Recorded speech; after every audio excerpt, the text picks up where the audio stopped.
우리 하나님의 말씀, 오늘 우리 주신 말씀 보겠습니다. 사도행전 27장 9절부터 25절의 말씀입니다.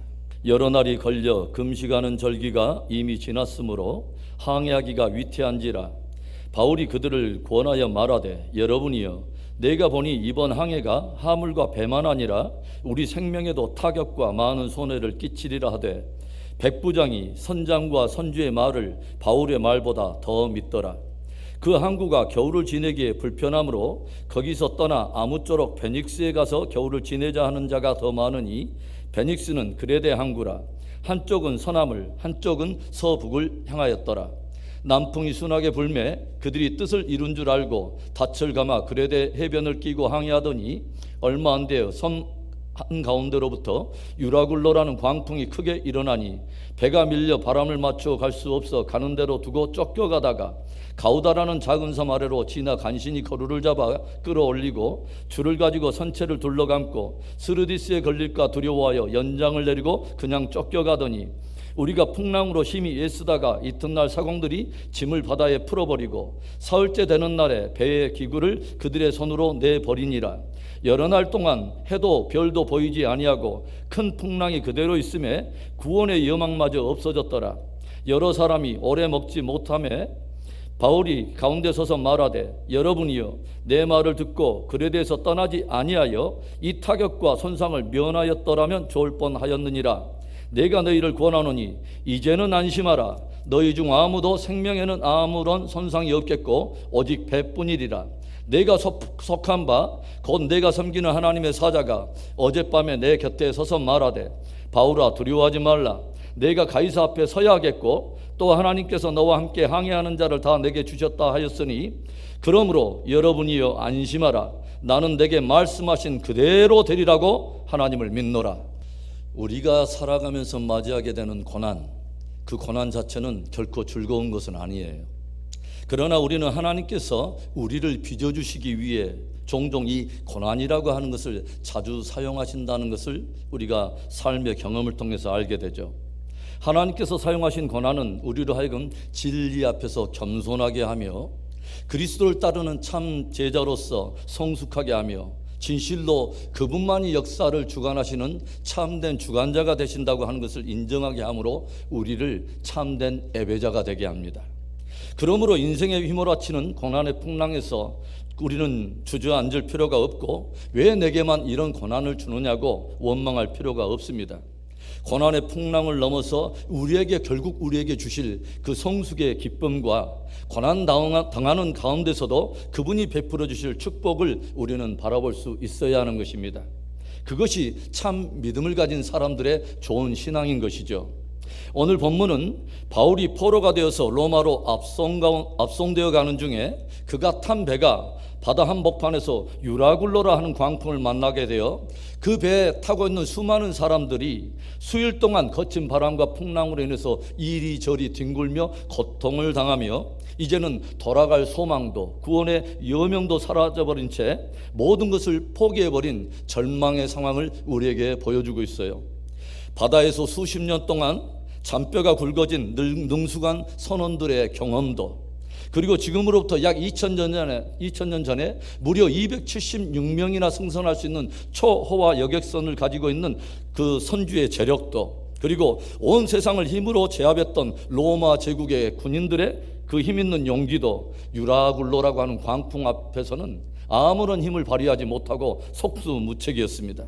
그런데 오늘 성경은 그렇게 모두가 유라굴로라고 하는 광풍을 만나서 절망에 빠져서 아우성치고 있을 바로 그때 당당함을 잃지 않고 있는 한 사람을 우리에게 보여주고 있어요.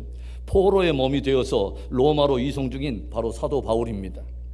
그 바울은 풍랑 속에서 오늘 희망을 잃어버린 사람들을 향해 희망을 전하고 있습니다.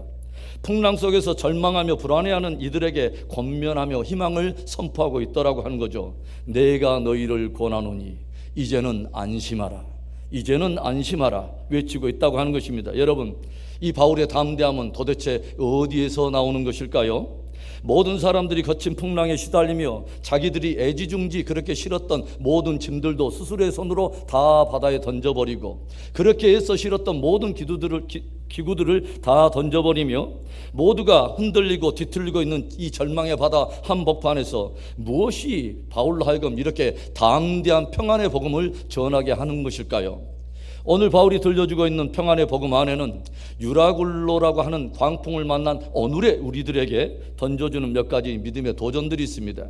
무엇일까요? 첫째로는 풍랑 속에서 기도하라는 것입니다. 우리의 삶에 풍랑이 일 때 기도하라는 거예요. 기도는 풍랑이 있는 우리의 삶의 한복판에 능력의 주님을 초대하는 것이요, 그리고 마침내 오셔서 우리에게 세상이 흔들 수 없는 강력한 주님의 평안을 경험하게 하는 귀한 회복의 통로가 된다고 하는 것입니다. 요한 웨슬레가 북미 대륙의 그 선교에 실패하고서 영국으로 돌아올 때 일이었습니다. 그가 탄 배가 대서양을 횡단하는 가운데 한복판에서 큰 풍랑을 만나게 되고, 웨슬레는 두려움으로 압도된 나머지 이 풍랑이 배를 덮치게 되면 과연 나의 생명은 어떻게 될 것인가 절망하면서 마치 구원의 확신도 없는 사람처럼 이제까지 내가 이런 믿음이 있었는가, 내 믿음의 밑바닥을 경험하게 되는 그렇게 불안을 경험하게 됩니다. 그런데 그때에 가판 위에서 한 무리의 사람들이 그것에 아랑곳하지 않고 기도하며 찬송하는 소리가 들려와요. 그래서 가까이 가보았더니 모라비안 교파에 속한 사람들이 풍랑에 아랑곳하지 않고 평안 가운데 기도하며 찬송을 하고 있는 것입니다. 그래서 이 웨슬레가 가까이 그들에게 가서 물었습니다. 당신들은 이 풍랑이 두렵지 않습니까? 이때 그 사람들이 이런 대답을 들려줍니다. 우리가 두려워할 이유가 무엇입니까? 우리가 오늘 이 생을 맞이하게 된다면 사랑하는 주님 앞에 우리가 설 것이 아니겠습니까? 당신도 구원의 하나님을 찬송하십시오. 훗날에 발견된 웨슬레의 일기장에는 그날에 대해서 이런 기록을 남겨뒀다고 해요. 나는 그날 풍랑을 만났다는 사실보다도 죽음 앞에서도 흔들리지 않고 찬송하며 기도할 수 있었던 모라비안 형제들이 가지고 있는 담대한 신앙이 더욱더 나에게는 큰 충격이었고 도전이었다. 오늘 본문에 보면 바울이 탄 배 역시 풍랑에 떠밀려 여러 날 동안 해도 별도 볼 수 없는 지경에 이르게 되고 구원의 여망조차 다 사라져버렸다고 기록하고 있어요.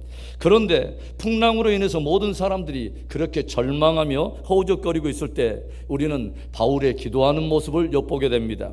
사도행전 27장 23절의 말씀에 내가 속한 바 곧 내가 섬기는 하나님의 사자가 어젯밤에 내 곁에 서서 말하되, 이 말은 유라굴로 광풍으로 인한 모든 사람들의 절망의 그 밤에 사도 바울은 하나님의 사자와 즉 하나님과 깊은 교통 가운데 있었다고 하는 것이죠. 그는 유라굴로를 깊이 묵상한 것이 아닙니다. 문제와 상황을 깊이 묵상한 것이 아닙니다. 그 가운데 역사하시는 하나님을 깊이 묵상하고 있었다고 하는 거예요. 그리고 기도를 통해서 하나님께서 자기와 함께한 자들을 살리시겠다고 하는 그분의 음성을 들었을 때 바울은 더 이상 절망할 필요가 없었던 것입니다. 인생의 어려운 풍랑이 일 때, 고난의 유라굴로가 우리의 인생이 찾아올 때 저와 여러분이 해야 될 중요한 일은 살아계신 하나님, 들으시는 하나님, 역사하시는 하나님 앞에 기도하는 것입니다. 바로 그 고난의 자리에, 그 풍랑의 자리에 주님을 초대하는 것입니다. 기도하는 사람만이 풍랑 가운데서 평강의 왕으로 걸어오시는 주님을 보게 되고 그 하나님이 풍랑을 잠재우시는 그분의 능력을 경험하게 되는 것입니다. 그런 의미에서 풍랑은 우리로 하여금 두려워하라고 오는 것이 아니라 기도하라고 우리에게 온다고 하는 것이죠. 풍랑을 만난 세대 가운데 주님이 찾는 사람은 바로 기도하는 사람인 것입니다. 여러분, 우리는 기도를 보통 생명줄이라고 말해요. 맞는 말입니다. 여러분, 믿음의 기도가 있는 한 절망이 있을 수 없습니다. 기도가 끊이지 않는 한 하나님의 역사도 멈추지 않을 것입니다. 왜냐하면 하나님은 들으시기 때문에 그렇죠. 그러므로 우리가 풍랑 속에서 쉬지 말아야 할 것은 절망이나 두려움이 아닌 바로 우리의 기도인 것이죠. 모든 사람들이 두려워하며 이리저리 휘청거릴 때에 기도의 자리를 지켰던 사람, 바로 그 바울을 통해서 모든 사람들이 구원을 얻게 된 것처럼 저와 여러분도 기도의 사람이 되어 절망 속에 희망을 선포하고 저와 여러분이 구원과 회복의 통로로 쓰임받게 되는 은혜가 있기를 주님의 이름으로 축복합니다. 오늘 우리는 풍랑 속에서 한 기도자가 들려주는 위대한 복음을 듣게 돼요. 이제는 안심하라. 이제는 안심하라. 풍랑 앞에서 떠는 275명의 사람들이 있었습니다. 저들은 어떤 착고에도 매이지 않는 자유인들이었지만 유라굴로라고 하는 광풍 앞에서 두려움의 노예가 되어서 스스로 체념해버리고 그리고 자신들의 생명을 운명에 맡겨버렸어요. 그리고 또 한편에는 쇠사슬과 착고에 매여 있는 포로된 바울이 있습니다. 그러나 그 바울은 담대하게 선포하고 있습니다. 이제는 안심하라. 이제는 안심하라. 풍랑인 홍해바다 앞에서 200만이 넘는 사람들이 절망하며 두려워하고 있을 때 하나님을 향해서 기도의 줄을 붙들고 있는 그 사람 모세는 바다 한가운데 하나님이 내신 생명의 길을 보고 그 생명의 길을 선포합니다. 두려워하는 자들을 향해서 모세가 무엇을 외칩니까? 너희는 오늘날 가만히 서서 여호와께서 너희를 위하여 행하시는 하나님의 구원을 보라. 이제는 안심하라. 풍랑 속에서 들려오는 이 평안의 복음은 기도하는 사람만이 가질 수 있고 외칠 수 있는 바로 복음인 것입니다. 저희가 선교사로 나가려고 이 선교사 훈련을 받는 가운데 선교사 그 훈련 프로그램을 스케줄을 따라서 가나안 농군학교라고 하는 그 훈련 프로그램에 우리가 입소한 적이 있어요. 일제 말기 가난과 궁핍 가운데 허덕이던 동족들을 생각했던 한 사람이 자기의 모든 가족들을 이끌고 그 누구의 손길도 미치지 않은 강원도 한간에 어떤 황무지를 개간하기 시작해요. 아들들과 며느리들, 자기 가족들에게조차도 아침 저녁으로 점호를 취하면서 하루 8시간 노동을 원칙으로 피땀을 흘려가면서 일을 합니다. 그러면서 마침내 그 황무지는 옥토로 점점 변해가고 그와 그 가족들로 인해서 많은 사람들이 금검을 배우고 할 수 있다는 그런 정신을 배웠습니다. 자녀들과 며느리들에게도 8시간 일하지 않으면 결코 음식을 주지 않을 만큼 거의 군대 수준의 어떤 가까운 철저한 근검과 노동 정신 덕택에 무려 3만 평에 이르는 방대한 땅이 옥토로 변하게 되고 많은 사람들이 감동을 받으며 저들을 찾아와서 한 공동체를 이루면서 그렇게 어려운 시절을 서로 희망을 전하며 함께 이겨갔던 그런 이야기가 있습니다.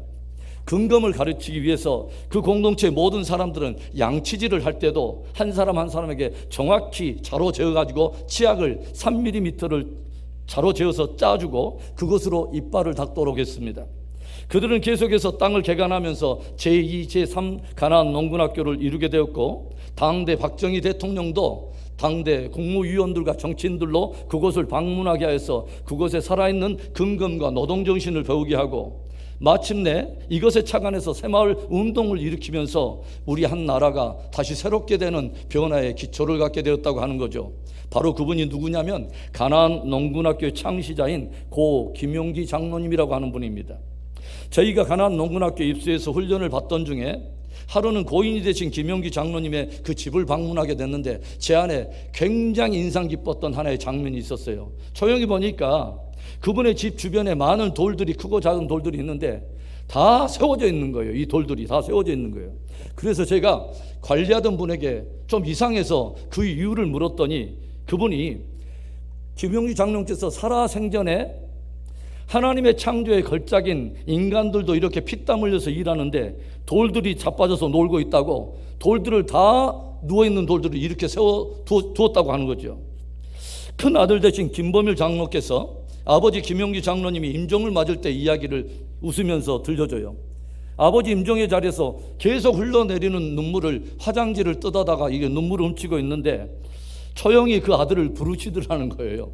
그러더니 길가에 무엇인가를 쏙닥쏙닥 해요. 그래서 그 김범일 장로님이 아버님이 무슨 유언을 내게 남기시려고 그러나 하고 길을 쫑긋해 갖고 들은데 거친 호흡을 내쉬던 이 김용기 장로님이 하시는 말씀이 얘야 너 너무 화장지 많이 쓴다, 이런 말을 들려주더래요. 하루 8시간의 힘든 노동으로 모든 사람들이 나가 떨어져 잠에 떨어질 수밖에 없는 그런 상황 속에서도 그 장로님은 하루도 거르지 않고 새벽에 항상 기도의 굴을 찾아서 4시간씩을 기도했다고 합니다. 그래서 김영규 장로님께서 새벽 일찍이 일어나 4시간씩 기도했다는 기도의 글을 찾아가 보았어요. 그런데 그 기도 글 위에 직접 본인이 새겨놓으신 글 한 구절이 제 가슴속에 굉장히 도전으로 다가왔습니다. 조국이여 안심하라. 조국이여 안심하라. 일제시대 나라 잃은 서름과 또 곧 이어진 6.25 전쟁을 치러가면서 계속되는 기근과 궁핍함으로 온 나라가 휘청거리며 동족들이 절망의 외침을 아우성칠 때에 기도하던 한 사람은 이렇게 외치고 있더라는 거죠. 조국이여 안심하라. 조국이여 안심하라. 사랑하는 성도 여러분, 온 세상이 위기를 맞고 영적인 혼돈과 총체적인 위기를 맞고 있는 이때에, 그리고 모든 사람들이 불투명한 내일로 인해서 절망을 노래하고 있는 때에 누가 주님으로부터 오는 한 줄기 빛을 볼 것이며 누가 평안의 복음을 전해야 될까요? 이제는 안심하라. 이제는 안심하라. 기도하는 저와 여러분 때문에, 기도하는 우리의 공동체 때문에 세상이 희망을 발견하고 주님으로부터 오는 평안을 발견하고 저와 여러분이 이 세대가 다시 한번 희망을 얻고 회복되어지는 귀한 통로로 쓰임받는 은혜가 있기를 주의 이름으로 축원합니다. 오늘의 말씀을 통해서 성경이 우리들에게 들려준 믿음의 도전, 두 번째는 풍랑 속에서 하나님의 말씀을 청정하고 신뢰하라는 것입니다. 우리의 삶의 풍랑일 때 하나님의 말씀을 더욱더 귀 기울이며 그 말씀을 듣고 신뢰하라는 거죠. 25절에서 풍랑 가운데서 외치고 있는 바울의 메시지를 한번 들어보십시오. 그러므로 여러분이여 안심하라. 나는 내게 말씀하신 그대로 되리라고 하나님을 믿노라. 풍랑 속에서도 하나님의 말씀에 귀 기울이며 그 말씀을 붙들고 신뢰하고 있는 바울의 신실한 모습을 우리가 발견하게 된다고 하는 거죠. 늘 하나님의 말씀에 초점을 기울이고 있는 바울은 이번 행생에 큰 위기가 찾아올 것을 미리 알고 있었습니다. 27장 10절에 보면 말하되 여러분이여 내가 보니 이번 항해가 화물과 배만 아니라 우리 생명에도 타격과 많은 손해를 끼치리라 하되, 바울은 이번 출항이 굉장히 큰 위험과 위기를 가져오게 될 것을 미리 알고 있었다고 하는 것이죠. 그리고 그것을 사람들에게 경고했습니다. 바울이 그렇게 그런 어떤 위기 상황을 저들에게 경고할 수 있었던 것은 그냥 개인적인 확신에서 온 것이 아니라 오늘 말씀을 쭉 살펴보면 금식을 통해서 하나님의 말씀으로부터 들었던 것을 우리가 미리 감지해 볼 수 있어요. 그런데 백부장이 선장과 선주의 말을 이 바울의 말보다도 더 믿고서 출항을 결정해 버린 것입니다. 사도행전 27장 11절의 말씀에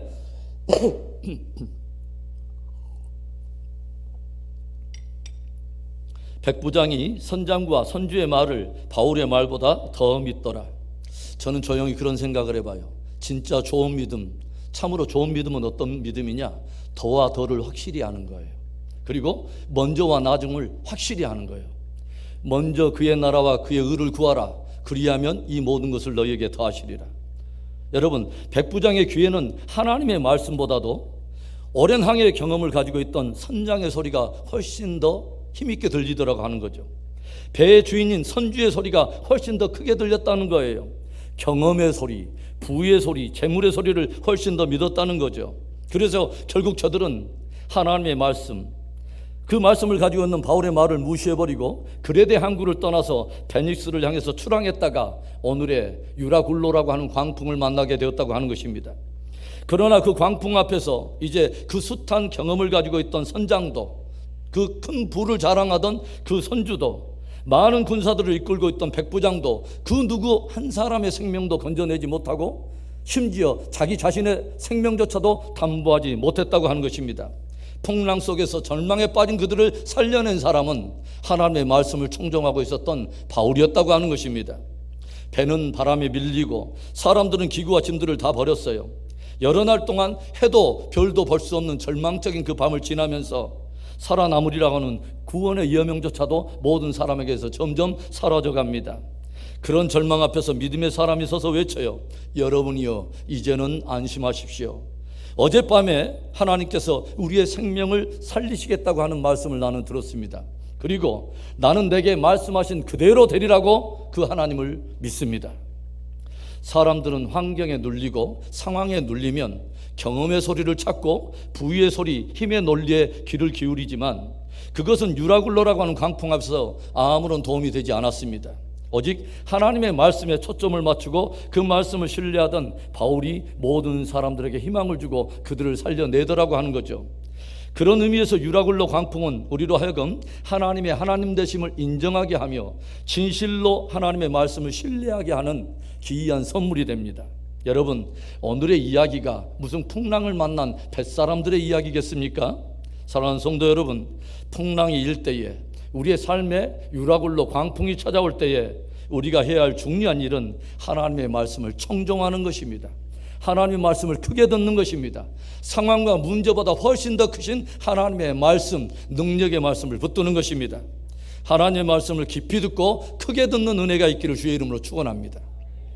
오늘의 말씀을 통해서 성경이 우리에게 들려주는 믿음의 도전이 뭐예요? 마지막 세 번째로 풍랑 속에서 사명을 붙들라, 사명에 거하라는 것입니다. 1950년 선교사 짐 엘리엇이 정글에서 원주민들에 의해서 창에 찔려 죽은 후에 발견된 그의 일기장에는 이런 말이 기록되어 있었다고 해요. 나의 사명은 이 세상에 하나님의 발자국을 남기는 것이다. 하나님, 나는 주님 앞에 오래 사는 것을 구하는 것이 아닙니다.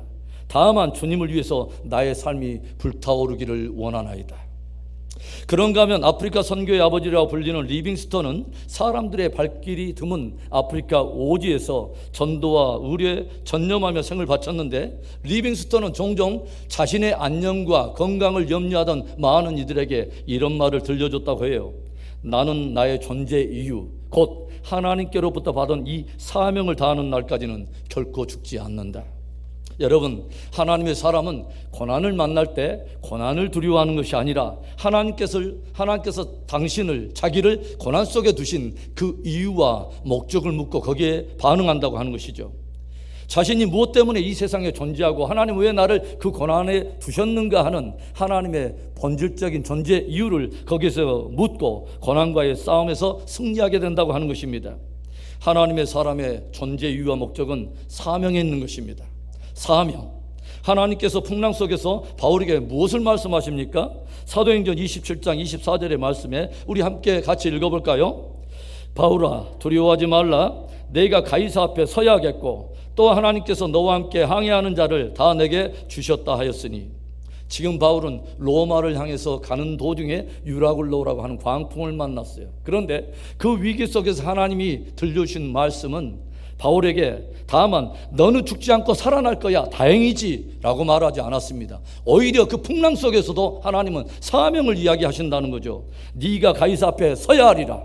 그리고 이 항해하는 모든 사람을 너에게 내가 붙였노라. 오히려 사명을 들려주시더라 하는 것이죠. 죽고 사는데 우리의 존재 이유가 있는 것이 아니라 하나님의 사명을 이루기 위해서 우리가 존재하고 있다는 것을 주님이 가르쳐 주신 것입니다. 지금은 네가 비록 풍랑 속에 있다 할지라도 너는 반드시 가이사 앞에 서야 하겠고 이 복음을 증거하게 되리라. 풍랑이 사명을 함몰할 수 없다는 것입니다. 풍랑에 의해서 사명에 함몰되는 그런 믿음을 갖지 말라는 거죠. 유라굴로 광풍이 불어대고 풍랑이 이는 바다, 모든 사람들이 생존을 위해서 몸부림치고 있을 때 사명에 거하는 사람 바울에게 이 모든 상황이 복음을 증거하게 되는 하나님의 은혜의 기회가 되었다고 하는 사실을 우리는 조용히 묵상해 볼 필요가 있어요. 하나님께서는 풍랑 속에서도 위기를 만난 275명의 소중한 그 생명들을 사명의 사람 바울에게 맡기십니다. 제가 미국에서 목회할 때 한 번은 장애우들을 섬기고 있는 미랄 장애인 선교회라고 하는 이 단체에서 주관하는 장애인 자녀 장학기금을 마련을 위한 큰 행사가 있었습니다. 그 집회 때 그때 주 강사로 누가 왔냐면 Life Without Limbs라고 하는 수족 없는 삶이라고 하는 단체를 이끌고 있는, 또 허그라고 하는 책의 저자인 우리에게 너무도 잘 알려져 있는 바로 닉 부이치치라고 하는 사람이에요. 여러분 잘 알 거예요. 그는 문자 그대로 두 팔과 두 다리가 없는 수족 없는 장애를 가지고 있는 사람이죠. 그는 사람들에게 이런 말로 시작을 했습니다. 사지 없이 태어난 나는 숱한 좌절을 경험했으며 한때는 자살을 생각하기도 했습니다. 그러나 하나님께서 나를 고난 가운데 두신 하나님의 위대한 계획이 있지 않을까를 묻기 시작하면서 저 안에는 회복이 시작되었고 저 안에는 큰 깨달음 하나가 왔는데 우리에게는 예수님이 필요하다는 사실이었습니다. 날마다 예수님이 필요합니다. 이것을 인식하고 그분을 붙드는 것이 자신의 한계를 뛰어넘어 승리하는 삶의 시작인 것입니다. 닉 부이치치 생애에 조용히 생각해 보세요. 수족 없이 태어난 그의 생애 자체가 유라굴로 광풍을 만난 생애 아니겠어요? 수족 없이 세상에서 생존한다는 것은 분명 절망에 합당한 이유와 근거가 되기에 충분했다고 하는 것이죠. 그러나 닉 부이치치는 그 고난 안에 담겨있는 하나님의 뜻을 묻기 시작했어요. 그리고 비로소 사명이라고 하는 것을 발견했어요. 그리고 그는 많은 사람들에게 희망의 복음을 전하는 위대한 전도자가 되었다고 하는 거죠. 닉 부이치치를 통해서 복음을 영접하거나 다시 새롭게 재헌신했던 사람이 통계적으로 약 500만 명이 넘는다고 그런 기록을 보았어요. 고난 속에서 우리가 절망해버린다면 나 한 사람의 절망으로 끝이 나겠지만, 사명에 반응하고 사명을 붙든다면 그 고난으로 인해서 오히려 복음을 증거하는 강력한 하나님의 기회가 될 수 있다고 하는 것입니다. 사람들은 흔히 환경이 사람을 만든다고 해요. 아닙니다, 여러분. 사명이 사람을 만드는 것입니다. 사명의 사람은 그 사명을 이루기까지 하나님께서 그 사람과 함께 할 것이며 그 사람을 견고하게 붙들게 되기 때문입니다. 주님께서 제자들에게 승천하시기 전에 들려줬던 감동스러운 말을 여러분 기억하십니까?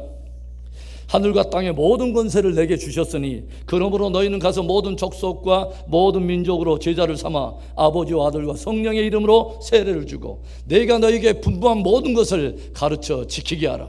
볼지어다 내가 세상 끝날까지 너희와 함께 있으리라.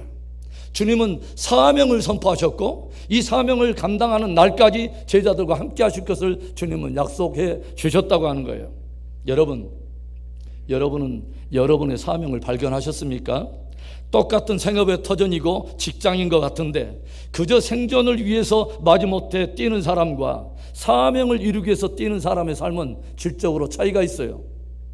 제가 지도 목사로 섬기고 있는 CBMC 기독 실업인의 이 모임을 이루고 있는 사람들을 최근에 이렇게 경험해 보면서 참 귀한 도전들을 종종 받곤 합니다. 그 모토가 뭐냐면 비즈니스 세계에 하나님의 나라가 임하게 하자. 내 비즈니스 세계에 하나님의 나라가 임하게 하자. 그래서 자기에게 허락된 삶의 터전에 어찌든지 하나님의 복음으로 좋은 열매를 맺어서 이것으로 어찌든지 이웃과 주변의 많은 사람들에게 섬기려고 몸부림치는 모습들을 보면서 굉장히 도전을 받아요. 동분서주하면서 뛰면서 만나는 사람마다 복음을 제시하는가 하면 여러 다른 사업을 경영하는 분들을 만나서 좋은 복음의 네트워크를 형성해 가려고 몸부림치는 모습을 봅니다. CBMC에서 조용히 보니까 자기들의 정체성을 어떻게 인식하고 있냐면 일터 선교사라고 스스로를 정의하고 그렇게 살아가더라고요. 일터 선교사. 그러니까 내 일터가 단순하게 내 상업의 현장이 아니라 하나님께서 나를 그곳에 보내신 선교지라고 하는 것이죠. 그리고 내가 그곳에서 선교사로서 주님의 영광을 위해서 일한다고 하는 것입니다. 지난 금요일에 이제 코로나 상황이지만 목포 지혜 총회가 함께 모여서 비대면으로 함께 이렇게 예배를 제가 인도를 하는데 예수마을이라고 하는 그 서적을 인도하시는 저희의 고문 장로님이 계시는데 그분이 자기의 최근에 일어나온 작은 간증 하나를 들려주세요. 요즘 코로나가 계속되면서 자기의 그 서적이 잘 팔리지 않고 매출이 3분의 1로 뚝 떨어지셨대요. 그래서 쉽지 않은데 정부에서 무엇을 줍니까? 소상공인들을 위해서 조금 이렇게 위로금, 격려금 300만 원이 나온 것입니다. 그래서 그 돈을 가지고 조용히 아내되는 권사님과 왜 하나님께서 이 재물을, 이 물질을 주셨을까? 물론 우리가 어렵지만 그런데 이 물질 안에 담겨있는 하나님의 우리가 뜻을 묻고 우리도 어렵겠지만 이 코로나 상황 속에 우리보다 훨씬 더 어려운 사람이 있지 않겠느냐고 둘이 기도하면서 150만 원은 이 어려운 때에 베트남으로 새로 선교지로 나아가는 젊은 선교사들에게 150만 원을 지원하고 나머지 150만 원 자기보다 어려운 이웃들이 누구일까를 생각하면서 그들을 지원했다는 거예요. 그리고 그분이 하시는 말씀이 이런 말씀을 하세요. 그런데 있잖아요, 하나님께 심는 것은 하나도 공짜가 없더라고요. 우리가 그렇게 어려운 가운데 심었더니 그 다음 달에 매출이 3배로 오르더라고요. 그리고 도저히 우리 안에서 생각할 수 없었던 큰 계약건이 하나 맺어지는 것을 보았습니다. 여러분 한 분 한 분이 사명을 발견할 수 있기를 바랍니다. 매일매일 하루의 삶이 단순한 나의 삶이 아니라 진짜 사명의 하루하루를 사는 복되고 아름다운 은혜가 있기를 바랍니다. 사랑하는 성도 여러분, 우리들은 끊임없이 우리 삶에 밀려오는 크고 작은 풍랑을 봅니다. 또 우리는 전례 없는 기이한 광풍이 역사에 불어오는 것을 보고 있어요. 삶의 고난이 닥칠 때, 풍랑이 일 때 여러분은 어떻게 반응하십니까? 오늘 거친 유라굴로 광풍을 만나 모두가 절망을 외치고 절망에 아우성하고 있는 바로 그 바다 한복판에서 하나님의 사람은 외치고 선포하고 있습니다. 여러분이여 이제는 안심하라. 여러분이여 이제는 안심하라. 누가 흔들리는 세대 가운데 이제는 안심하라 평안의 복음을 전할 수 있을까요? 누가 그 흔들리는 광풍 속에서도 이제는 안심하라 이 위로와 소망의 복음을 전해 주어야 할까요? 오늘 말씀은 사도 바울을 통해서 우리 믿음의 사람들에게 도전하고 있습니다. 풍랑 속에서 기도하라. 풍랑 속에서 하나님의 말씀을 청종하고 말씀을 신뢰하라. 풍랑 속에서 사명을 붙들고 사명 안에 거하라. 오늘 예배하는 우리 은혜 비전 가족들 모두가 이런 승리의 사람들 되기를 주의 이름으로 축원합니다.